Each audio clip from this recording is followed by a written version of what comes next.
All right, I'm going to make a quick announcement over on my main channel in case anyone wants to come over and watch this.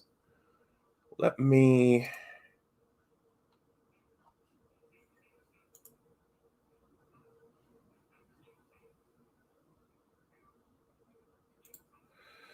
Okay, I've got my hard connection on YouTube. So I'm going to share this on my main channel or my original channel. And I'll see if anyone comes over. And if no one does, I'll just sit here and talk to myself and do this. And anyone can watch this on the playback if they want to. This is the rush hour. This is the after work hour. So I decided to get up and do this one today. Let me make the share and stop talking.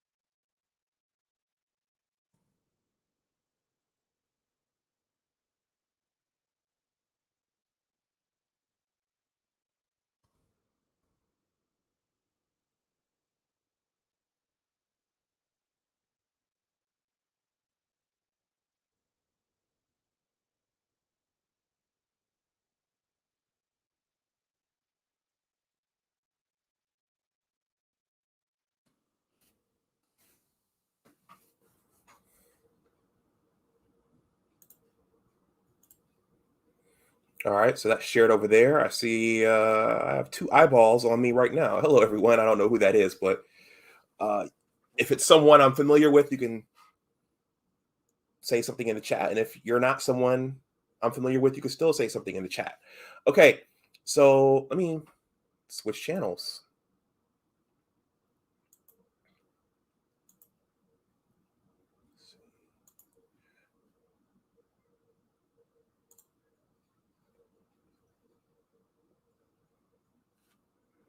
All right, now, and for the few of you that are watching, hey, please hit that like. At least give me 2 likes. So, I'm gonna play this intro. I've realized that StreamYard has a video feature. Oh, there's someone else. Please hit the like. Likes are free, and all engagement matters. So I'm going to play this intro. I've realized StreamYard has this video feature that I've been sleeping on for the last year. So I created an intro. Oh, Nicer's here. So I created an intro for this channel for my live stream. So here we go. I'll see you on the other side. This is my first one for this channel. And as you know, things evolve. So this will probably evolve over time.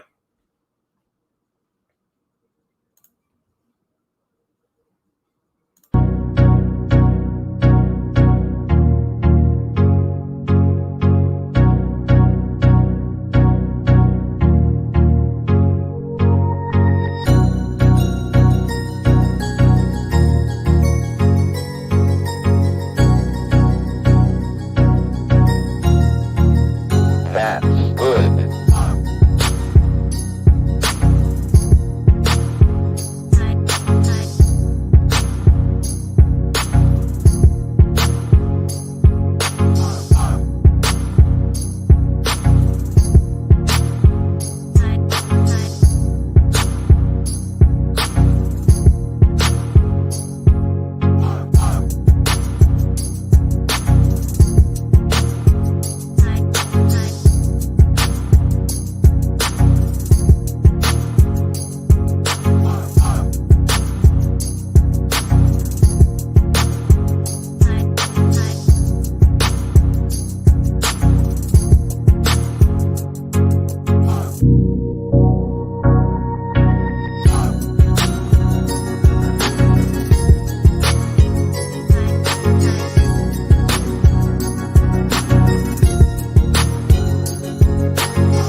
All right, hey guys. So that's the intro that I put together for this live stream, and I saw something right there at the end. If I had actually watched the draft after I rendered it, I would have seen that when you're using Filmora Wondershare, you have to um, when you put your fades in, you have to kind of do it in such a way that the software will fade out. If you put the picture right on top of the music when it fades out, you'll see a blip of the picture right there at the end. But anyway, that's my intro. So as you guys see, that intro was basically a montage of the things that I talk about on this channel. Big Discussion 76, Entertainment and Media. I talk about uh, TV shows, movies, books.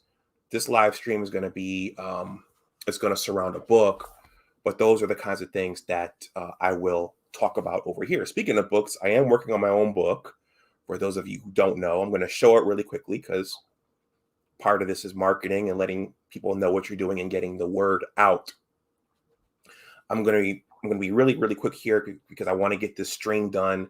And then I want to go out to the gym and get some recreation because I've been in here all day working at computers. So my book project is entitled, and there's a link for this below.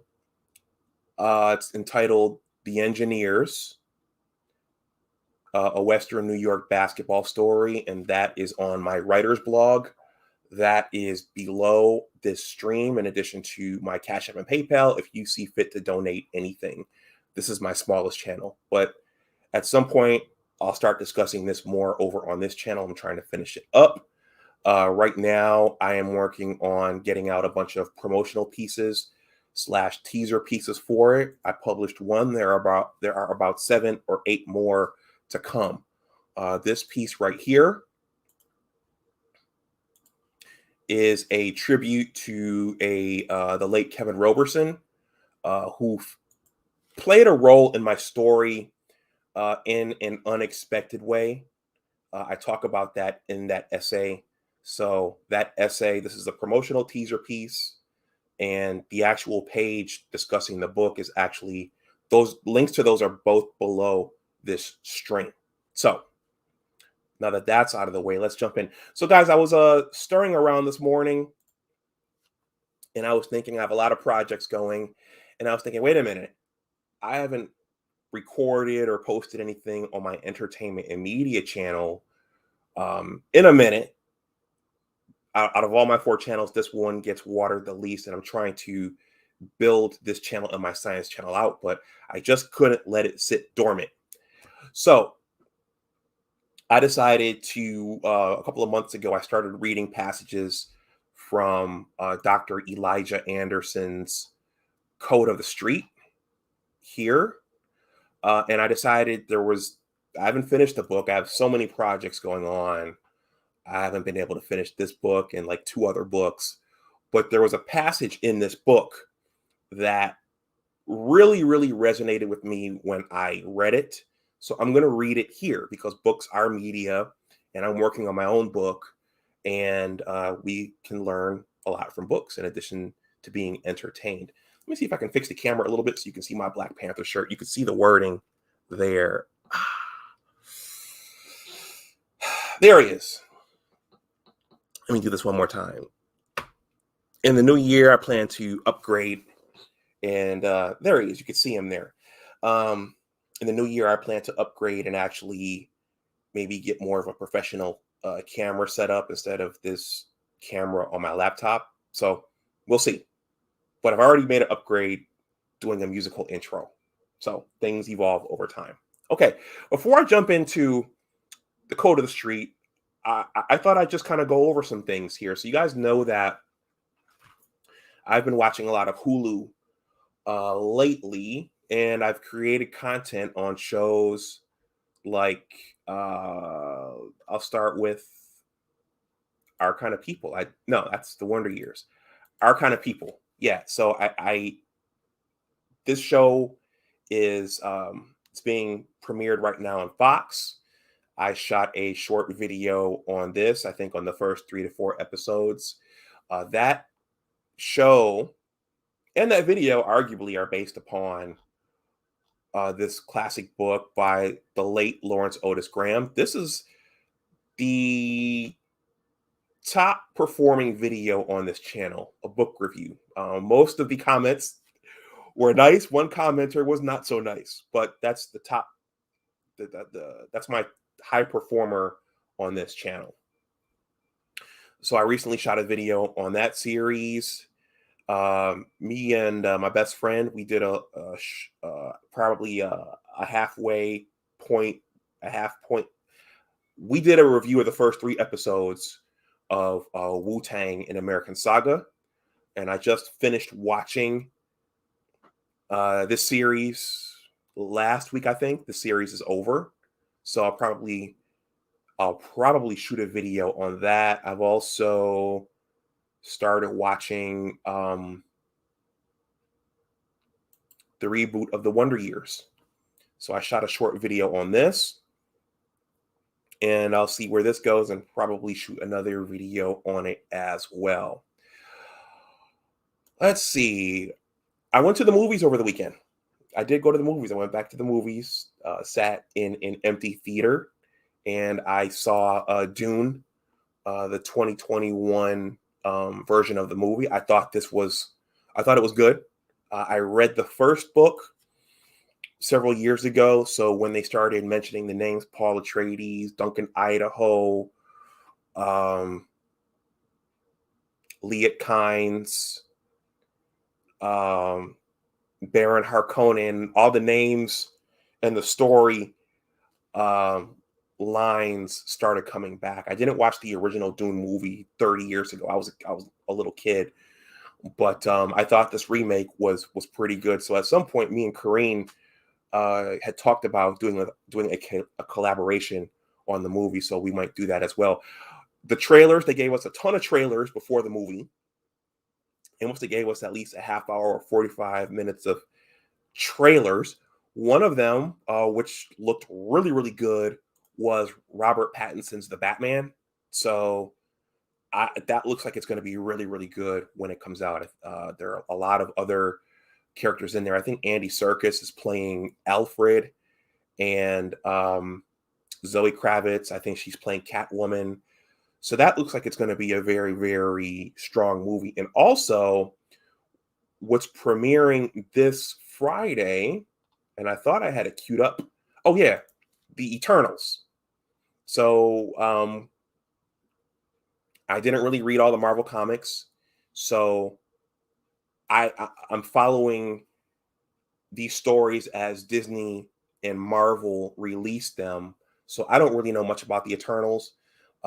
It's premiering on Friday, so if I don't have anything else to do, I'll probably go and purchase a ticket and go watch the Eternals. Some people are skeptical about what Marvel and Disney are doing with the franchises, and making them a little too PC. But it looked pretty good, and if I don't have anything else to do, I'll go ahead and watch the Eternals. So I'm watching those things. There's some cool movies on the way. And I'm going to show you guys one other thing before I jump into Code of the Street. I started binge watching some other things recently on Hulu, some older series. And these might surprise you. I've actually been trying to,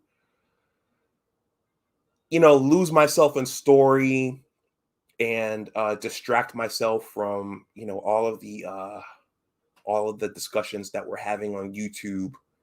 Sometimes you just want to lose yourself in story and distract yourself. And if there isn't a good movie on, there are old TV series available on platforms like Hulu that you can watch. I gotta slow down when I speak sometimes. This show was young when I came out. St. Elsewhere. I remember the show coming on. I remember Denzel Washington being in it, but I was too young to understand what was going on and to understand the storylines that were in it. One thing that stood out to me when I watched episode 1 was that David Morse, right there in the middle, David Morse stars in St. Elsewhere. For those of you who don't know, David Morse played Brutal in The Green Mile, but he was a taller, stronger, huskier, more imposing character in that movie. He also played in Jodie Foster's Contact. If you watched Contact, at the end, she goes into a dreamlike state when she gets in the alien device, and her father, the spirit of her father, comes to visit her, and that's David Morse. So he played in St. Elsewhere along with Denzel and Howie Mandel. He's in that. And there was just a star-studded cast of characters in this show that, I was 6 and 7 years old at that time. I didn't understand what was going on, but I'm in season 1, episodes 3 and 4. Denzel hasn't played a huge role in the early episodes, but it's very, very brilliant writing and very, very good character acting, and it's just very, very early on. Tim Robbins from The Shawshank Redemption has made a cameo in it. The little boy from, some of you all probably won't know this, but was it Creepshow, or no, it was the Twilight Zone, the movie, the very first Twilight Zone, the movie. One of the little skits in there was about a kid who had a power. He could manifest things that he imagined in his mind, and he was holding this family hostage. I think his name was Billy or something like that. And at the end, a woman shows up to the house and convinces him that his life isn't so bad and to let the family go. But that kid makes a cameo in St. Elsewhere, and they address some pretty powerful things early on, and it's a very, very good show. And the way they tape it, the camera's moving down the hall, and you see this person interacting with this person interacting with this person, and then they cut away to this person, and they have the little synthesizer theme playing throughout. So it's a really good show. And so likewise, last night I was browsing through what was on Hulu, and I think I finished an episode of St. Elsewhere, and then I found season 1 of ER. So I never, even though this came out in the 90s, I was a college student, so I didn't watch a lot of things, but I never watched ER from season 1 to its final season. I saw some of the classic episodes in there. I think there's an episode where there's a gang. I know there was a gang beating up another kid, and another man comes to help the kid, and they shove the guy over the ledge, and he starts to get paralyzed.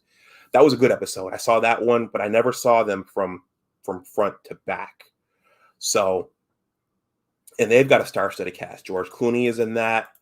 Noah Wiley is in that. Eric LaSalle is in that, and that you can already see from episode 1, Eric LaSalle is a bit of a dick, especially towards Dr. Carter. So a lot of mature themes. They're doing the cutting away thing, showing you multiple conversations happening at the same time amongst doctors and their patients, just like St. Elsewhere did. And they really show you what doctors go through every day in terms of having to get caught up on their sleep, and the fact that, they have to give their patients sometimes some very sobering news, like having to amputate a foot, or the patient developing gangrene, or the patient developing cancer. And in some instances, the doctors having real lives themselves, and in some instances, the doctors having love affairs. These are 2 very, very good shows. So I started watching those. So now that that's out of the way, let me jump into this passage of Code of the Street so I can go to the gym and get some recreation in and clear my mind. Again, guys, I have a small crowd for this one. If you want to donate to the channel, that information is below. You know what? I'll throw my Cash App and PayPal in there right now in case anyone sees this and wants to donate something. Give me 1 second here. And then I promise I'll jump into this passage of Code of the Street, because this is a really good passage. Let's see. Where is it? I hope everyone's having a good day today. It's hump day. Oh, by the way, I just saw my smartphone. This is a few days old. Sean Connery passed away. And I saw an article in the Washington Post going over all the James Bonds. And I wanted to record something on that. But, there are only so many hours in the day and so many hours in the week. But Sean Connery has passed away. And many would call him the best James Bond out of all of them. I'm kind of partial to Roger Moore, but rest in power, Sean Connery. And of course, he got into hot water for those comments about giving women an open slap because they keep dragging things out. Okay, if anyone wants to make a donation, that's there. If you're watching on the playback, that is also beneath this stream or this video. When it gets to YouTube, it's going to be a video. All right, so the code of the streets. So the top performer to date on this channel is my review of Our Kind of People inside of America's Black upper class. And so I thought it would be cool to go in the opposite direction and read a book that talks about what's happening in some of the lower socioeconomic stratas. And I heard this book. I have to shout out Mamiya Obsidian Ali for calling this book to my attention. He's the first one who I ever heard talk about this book. And as you know, Obsidian gives lots of commentary on Black culture, Black relationships in particular. And so if you listen to Obsidian's content, interwoven into Obsidian's content is our discussions about Black culture, pop culture, media, and also socioeconomic class. So I ordered a copy of Code of the Street, and I've started reading it.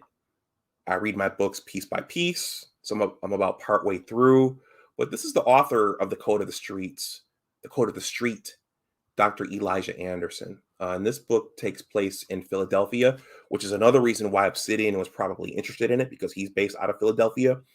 And I just thought that it would be an interesting read. And I thought that because if you've listened to my content and if you've listened to my story, I am a native of Buffalo, New York. That's my favorite picture of all the pictures I have on hand of downtown Buffalo. This is a picture of downtown Buffalo, but I am from the East Side. That is the intersection of Suffolk and Millicent. And many would consider the East Side of Buffalo to be the hood, at least during my childhood. Buffalo is gentrifying right now, like a lot of other cities. And, in another 10 years, the East Side might be completely different. But for me growing up, it was the hood. I grew up in a sheltered home, so we weren't really running the streets. But as I went out, as I left the home, and I started ascending in my education, as a Black person, when you ascend in your education, you have to eventually navigate socio-economic class or social class. And this is in other people's content as well, including BGS, who founded the Octane Scale. Ron Wills, he talks about social class. And this is going to turn some of your stomachs, but this guy, Kevin Samuels, talks about social class as well, although his conversations are more directed towards the upper crust, the professional class. So social class is everywhere, even though a lot of people don't like to talk about it. So this passage I'm going to read, and there are I created 4 other, maybe I think 2 or 3 other videos on this. Just look through my cataloging and you'll see those. But this is from chapter 3, and it's entitled Drugs, Violence, and Street Crime. So this is 6 pages. I'm going to read one passage. I'm going to read the violent death, and then I'm going to read the aftermath of death, because the aftermath of death passage in particular, it resonated with me because I think in modern times, with some of the happenings with police and Black Lives Matter, we've seen what's described in this passage, and you'll see why. But I'm going to read the first passage. Well, I'm going to take a swig of my water right now because when you read, your mouth dries out. And then I'm going to read the first passage, the second passage, I'll say a few words, and then I'm going to cut it and go to the gym so I can get some recreation in, because self-care is important. Hold on.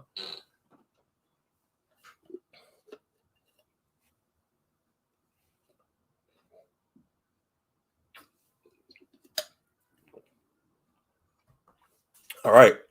So this is from chapter 3, Drugs, Violence, and Street Crime.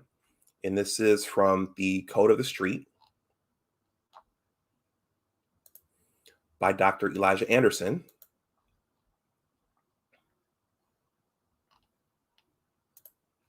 And it reads as follows. And this isn't the beginning of the chapter. I just decided to start here. Television images portray and even glamorize the fast life. The movies, such as The Godfather, Set It Off, Boys in the Hood, and Menace to Society, that feature gratuitous violence help legitimize violence for many young men. The films have a certain realism and deal with the complex problems that emerge every day on the ghetto streets. When young men see a leading man resort to violence to settle a dispute, they can ask, what does it do for him? Was he right? Did the victim deserve what he got? The answers help them deal with their own problems. How bad should I be? Should I take that jacket off that guy? But probably most important, the films, along with rap music as well as their everyday experiences, help youths become inured to the violence and perhaps death itself. Those residing in some of the most troubled areas typically have witnessed much street violence that has at times resulted in maiming or death. All of this contributes to the posture that dying ain't no big deal, quote unquote. One must understand that some young people bereft of hope for the future have made their peace with death and talk about planning their own funerals. They sometimes speak in euphemistic phrases like going out or checking out. After experiencing the deaths of so many young friends,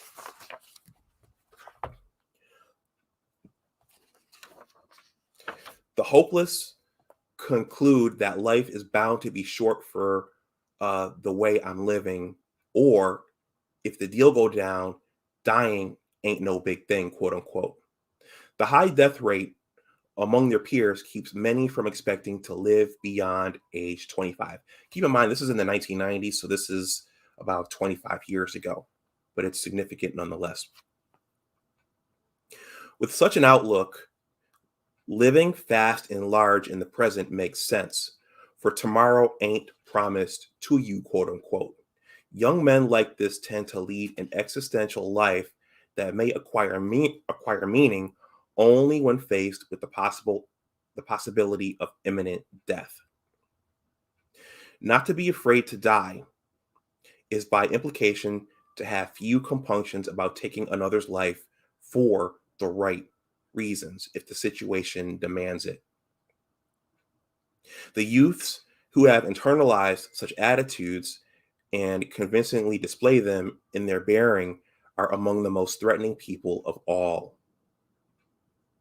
The most aggressive develop beefs or harbor grudges at times with complete strangers and gain a reputation for being touchy or crazy.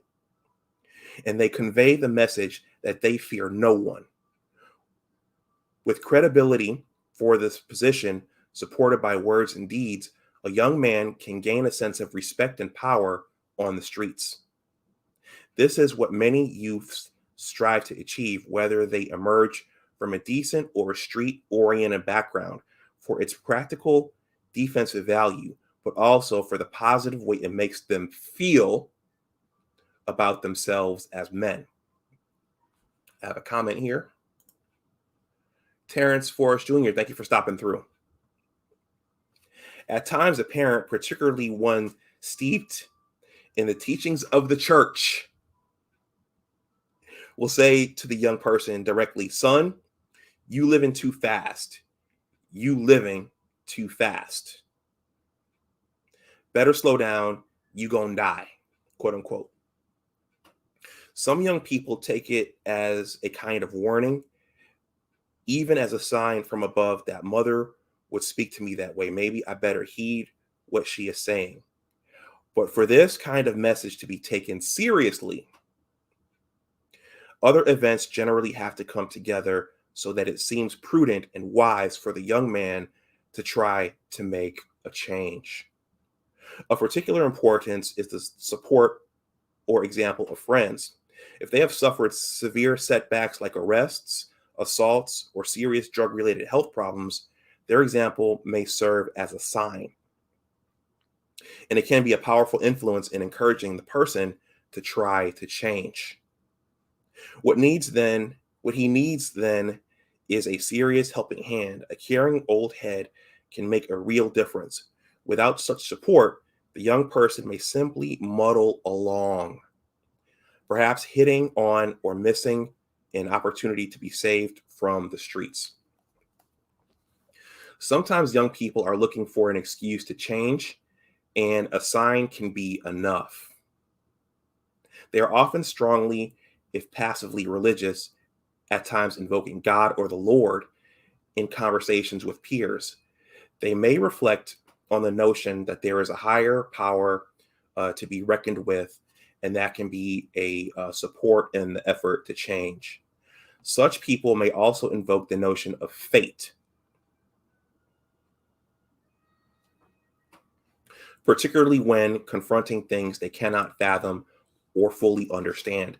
Fate can be used to explain failure in a way that cushions disappointment. A young man can respond to a love affair that does not work out, a loss in the lottery, a fight that does not go his way, or material things that are totally out of reach by simply saying, that wasn't meant for me, or that wasn't for me. With feelings of deep resignation, he may let go of the desire to acquire or achieve the particular objective, at least for the present. On the other hand, the notion of fate can also encourage a person to be reckless in meting out violence. The belief that whatever one does or says was meant to be allows one to take chances that are not perceived as chances, risks that are not seen as risks, because what will be will be. Hence, the person is able to walk the streets almost fearlessly, knowing that when my time is here, it is here, and there's nothing I can do about it. Thus, one can live life to the fullest, believing that it is just my time for now. In the heat of the moment, during an altercation, this belief can determine the outcome of a fight to the death, giving an individual the advantage that only profound faith in his or her ability to prevail can provide. When a violent death does occur, it affects not just the victim and his or her family, but the entire community. Something terrible has happened, and the community grieves and mourns. Many ask why. Johnny, Robert, Marcel, Kevin, or Rashawn was such a wonderful person. With so much promise, so much to give, why was he taken out like this? The family often tries to accept the explanation that it is the creator's will, quote unquote. Its members may question the supreme being, but always with the understanding that his authority is legitimate. For them, the fact that the young boy died must say something about the living, but also about the way the young boy lived his life. There is a strong belief in fate and the notion that a person has a time to be on the planet, but people can rest their time by living fast or running in the fast lane. Okay, so I'm going to take a swig of my water. I'm going to read the next passage, and then that'll be it.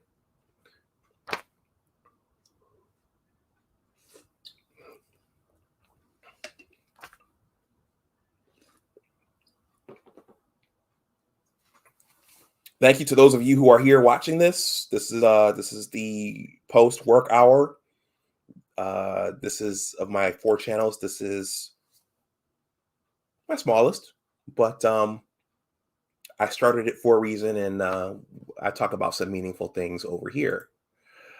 Yo, Terrence, thank you so much for the Cash App. Much appreciated. I hope there's something here.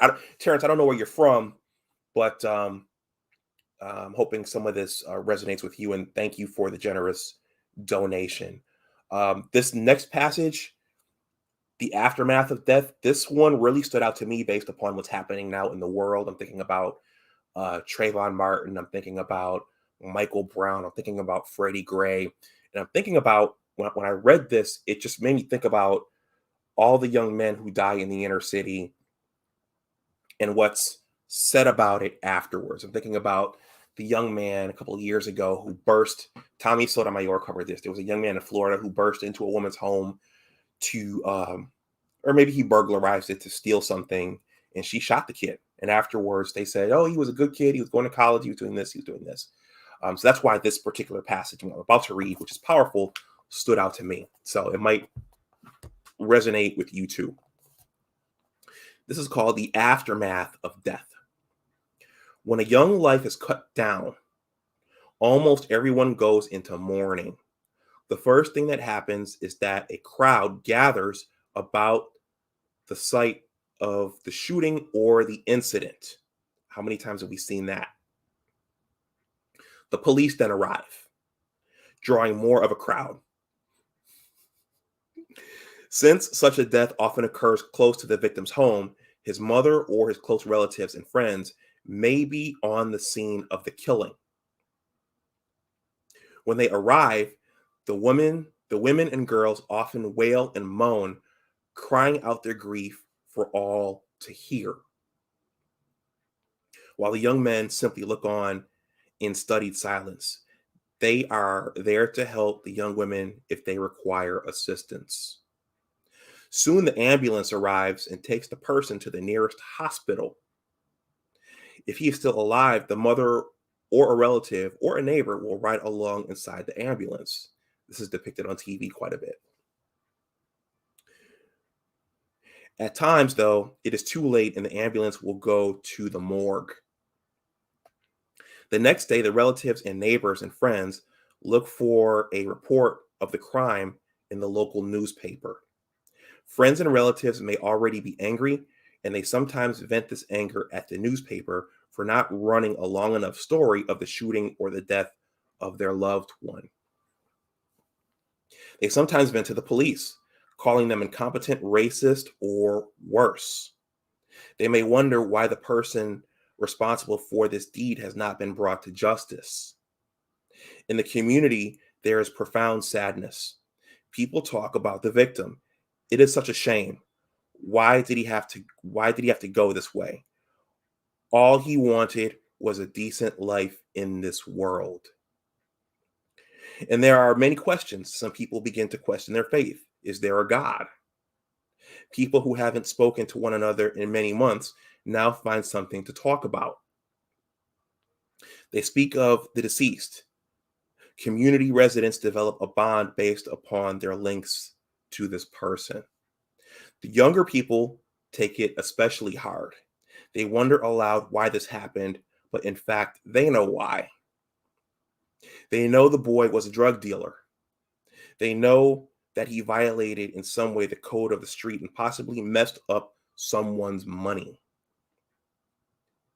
He did somebody wrong, or he thought he was slick.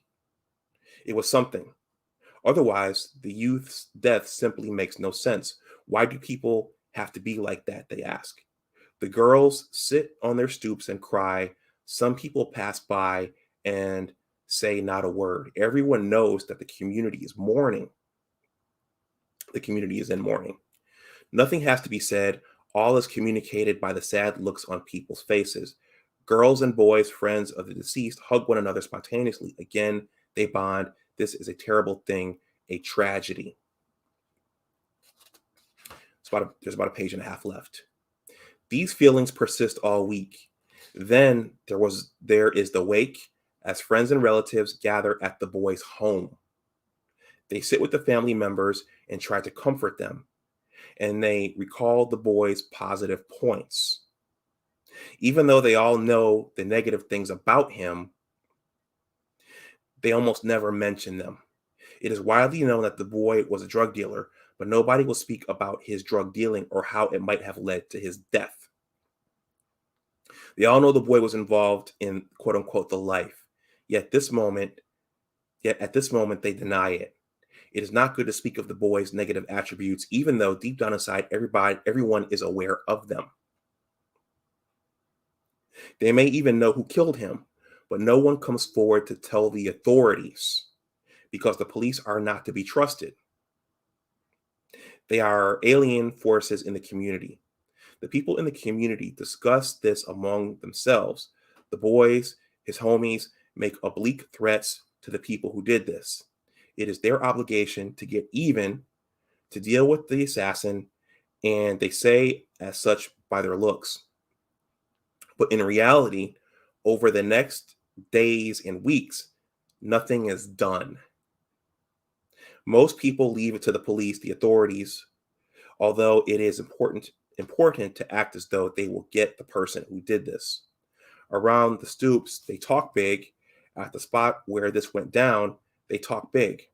Over time, though, nothing happens, and they really want to leave it alone.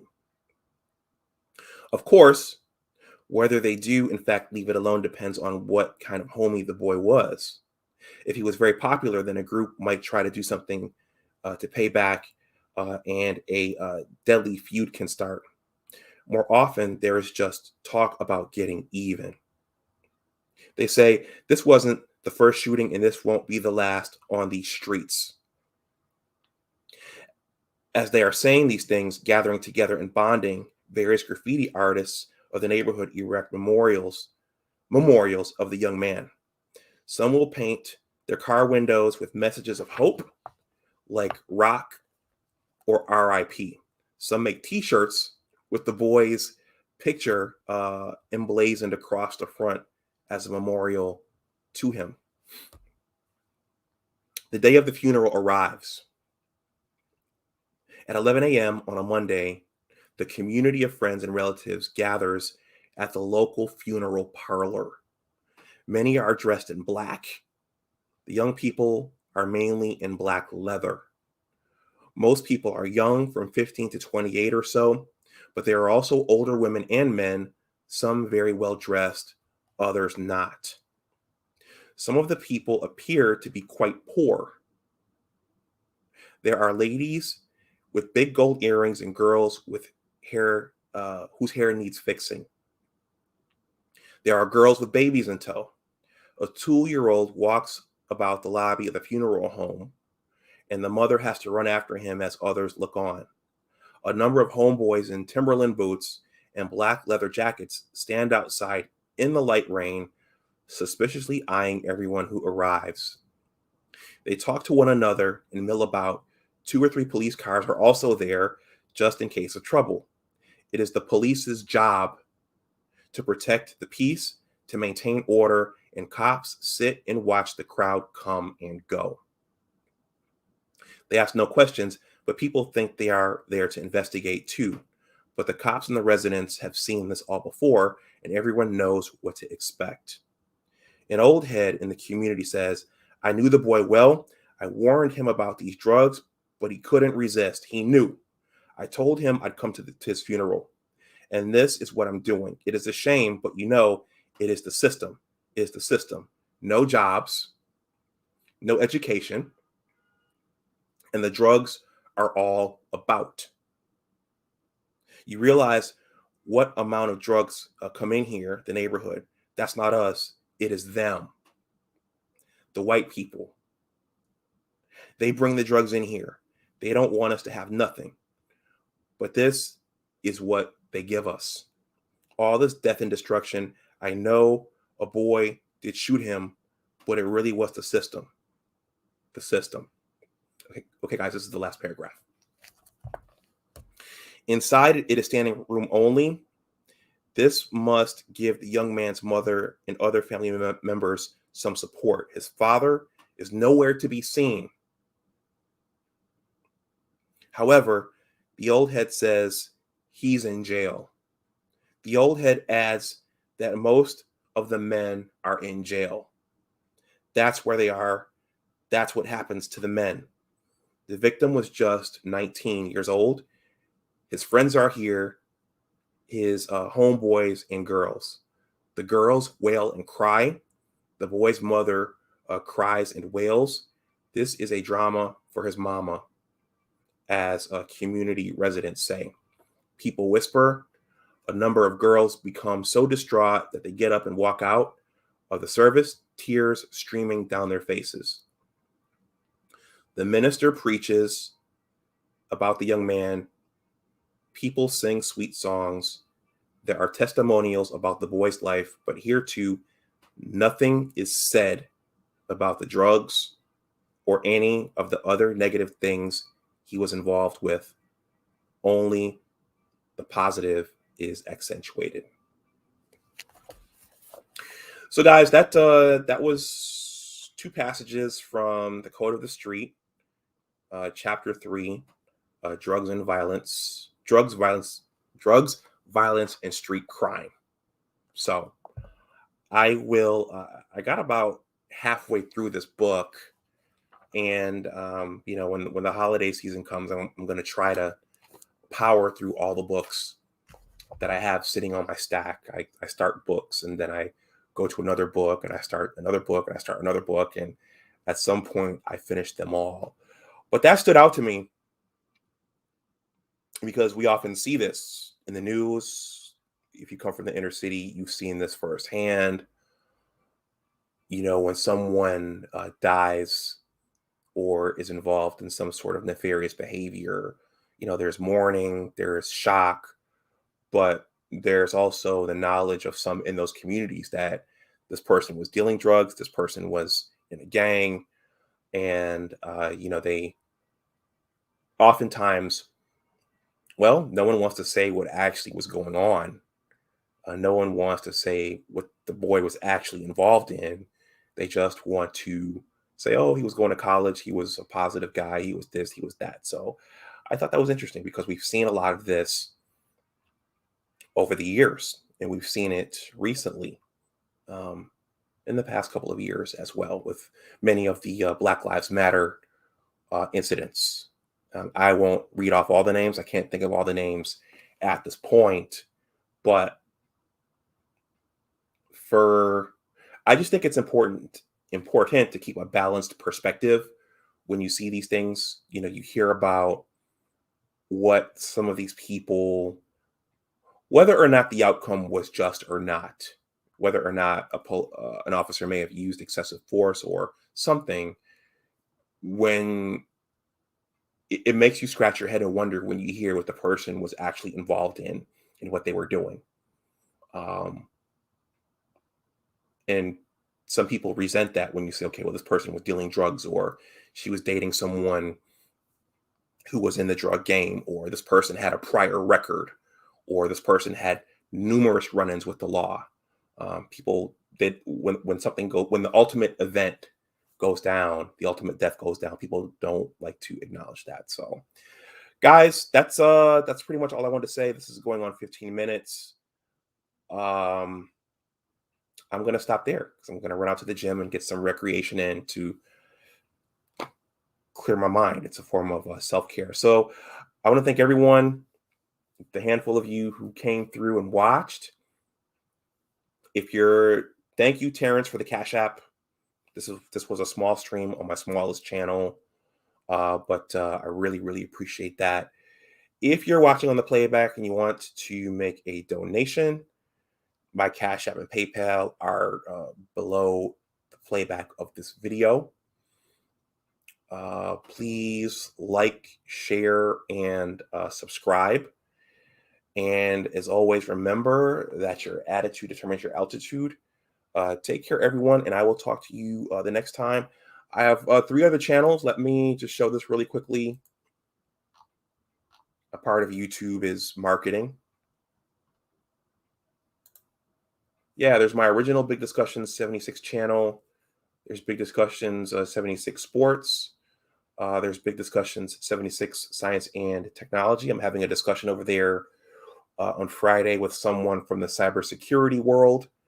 And then there's this channel right here. And actually tomorrow night on my original channel, I'm having an education discussion with a gentleman named Willie Price, who has coincidentally a program for boys and for helping to rescue boys from the lures and trappings of the street. So those are all my channels.